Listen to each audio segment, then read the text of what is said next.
story or you have questions? You make I make a story? Make story, then you ask questions. I would like to go on holiday after the season. I can make any story. I don't have to talk about football.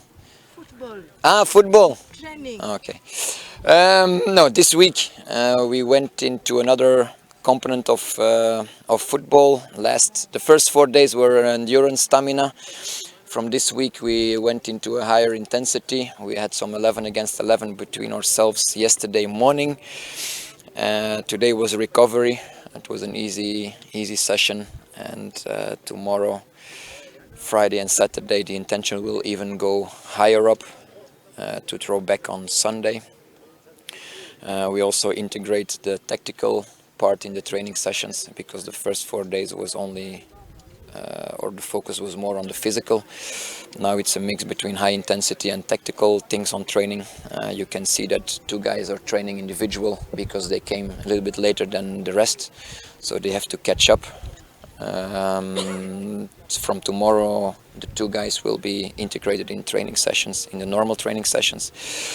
What else can I say? Chama will be back on June 8th. So that means he has almost 10 days. He's 10 days behind of the others.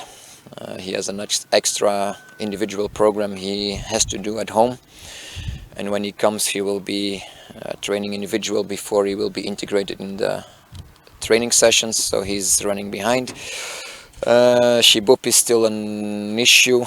The country of Sudan is still in a very strong lockdown, so it's not a positive story that we will have him back soon. So it will take some extra time. And for the rest, the good part is that everyone is fit.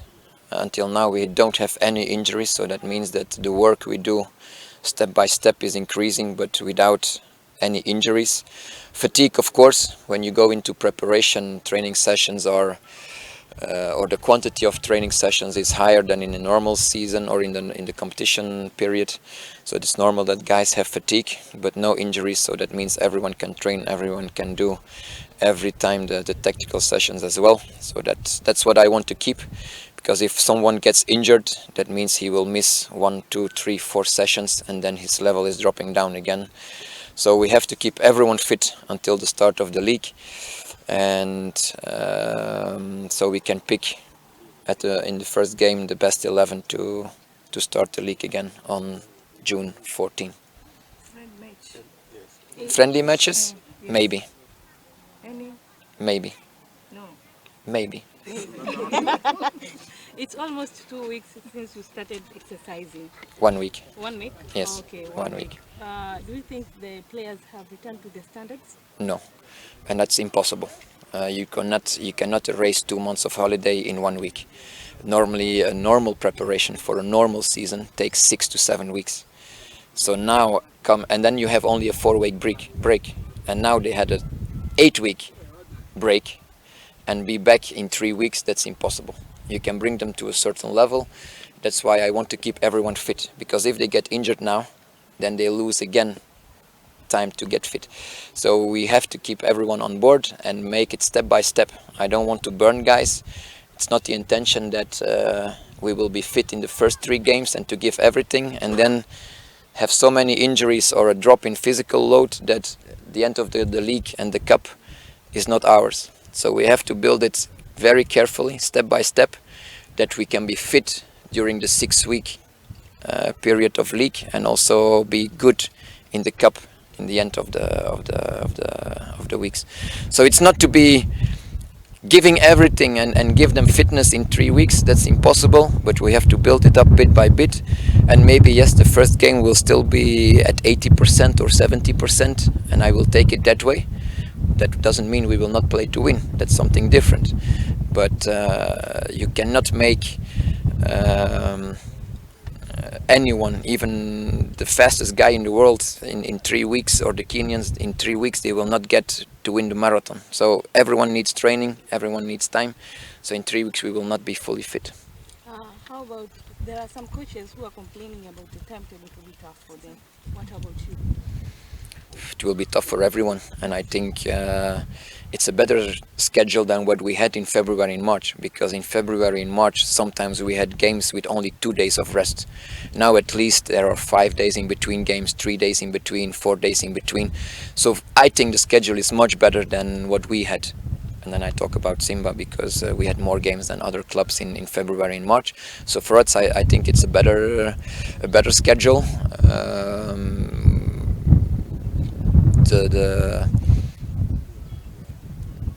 The order of games for us doesn't matter. If we play Ruvu first or Azam first or whatever, you have to take them one by one, and I'm happy with the schedule. Okay, what about the issue of George Floyd? I can see that so many teams have been touched with that issue. And Simba in Tanzania, you are the first one to do that. Do you think the message will be reached to the society? I hope so, but I think the problem here about racism is maybe less. I don't know the country that well, but there's no contradiction between white and black here in the country. Everyone is, only me, I'm one of the exceptions, but even here you can see that Muslims and Christians, they live in harmony. There are other countries who have a lot of problems between religions, so I think this country is not into that problem, but I hope, and even FIFA is doing a lot of a good job about racism the past 3-4 years with video clips. So I hope the message spread all over the world, and I think racism is a big issue, and not only racism, but also when you go to schools, some kids are, I don't know the word in English, but sometimes you have the bully guy and they treat some smaller child. That's also racism for me. It's not only about color or religion, it can be also in school, the tiny guys they get. So everyone is equal, and that's how I try to treat my players as well. Everyone has to do the physical test, everyone has to do this, and then we treat everyone equal, and I think that's a message for the whole world, that there should be no difference between religions, color of skin, or age, or whatever. Coach. My interest is the first game, Ruvu, at 14. All the rest is after, and that's not in my concern yet. It will come, but not yet. Yes, mtazamaji wa Global TV, ni live kabisa kutoka Aya, sasa uondo uliokuwa ukiusubiri kwa hamu umewadia. Vodacom Tanzania ikishirikiana na Global Publishers inakuletea hadithi kali za kusisimua kwa njia ya sauti kiganjani mwako, zilizotungwa na mtunzi mahiri Afrika Mashariki Eric Shigongo. Ili kusikiliza hadithi za Shigongo, piga namba 0901767676, au unaweza pia kutuma neno Shigongo kwenda namba 15460 na kupata maelezo zaidi ya kujiunga. Vodacom inakupa ofa ya kusikiliza bure siku 2 za mwanzo, na baada ya hapo utatozwa shilingi 100 tu kwa siku kwa huduma hii. Vigezo na masharti kuzingatiwa.